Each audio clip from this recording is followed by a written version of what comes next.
دنیا کے سامنے ظاہر ہو کے دجال کو للکارنے والی یہ شخصیت حضرت خضر کی ہوگی۔ لیکن صرف حضرت خضر کے ہی نہیں، متعدد علماء ایک اور پیغمبر کے بھی دنیا میں موجود ہونے کے دلائل دیتے ہیں جن کا ذکر قرآن مجید میں یوں بیان ہوا، اور بے شک الیاس پیغمبروں میں سے ہیں۔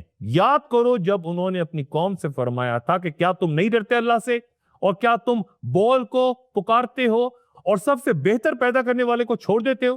اللہ ہی تمہارا اور تمہارے باپ داداؤں کا پروردگار ہے۔ لیکن انہوں نے الیاس کو جھٹلایا تو بے شک وہ لائے جائیں گے پکڑے ہوئے جہنم میں، بجز ان کے جو اللہ کے خاص بندے ہیں۔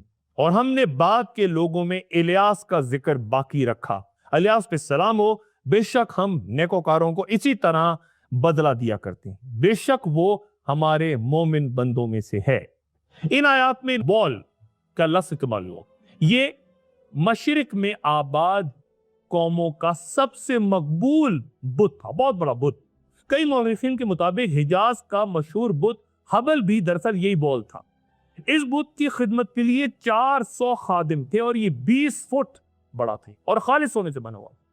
حضرت الیاس علیہ السلام کو جب حکم ہوا کہ وہ اپنی قوم کو بت پرستی سے روکیں تو سامریہ پہنچے، جو کہیں آج دنیا کے نقشے پہ موجود نہیں وہ علاقہ، لیکن آج جہاں لبنان کا شہر بالبک کھنڈرات کی صورت موجود ہے، کبھی یہاں پر وہ بستی اور قوم آباد ہوا کرتی تھی۔ پیغمبر نے روکا لیکن قوم اپنے بادشاہ اور ملکہ کی اطاعت کرے، انہوں نے حضرت الیاس علیہ السلام کو رد کر دیا۔ پجاری مشتل ہو گئے اور ملکہ عزابیل نے حکم دیا کہ جو بول بت کی پوجا نہیں کرے گا اسے قتل کر دیا جائے۔ ملکہ کے خوف سے جو 100 کے قریب لگ بھگ لوگ ایمان لائے تھے وہ غار میں جا کے چھپ گئے، اور جب کچھ لوگوں نے انہیں کھانا پہنچانا شروع کیا غاروں میں جا کے، تو ملکہ نے انہیں بھی قتل کروا دیا۔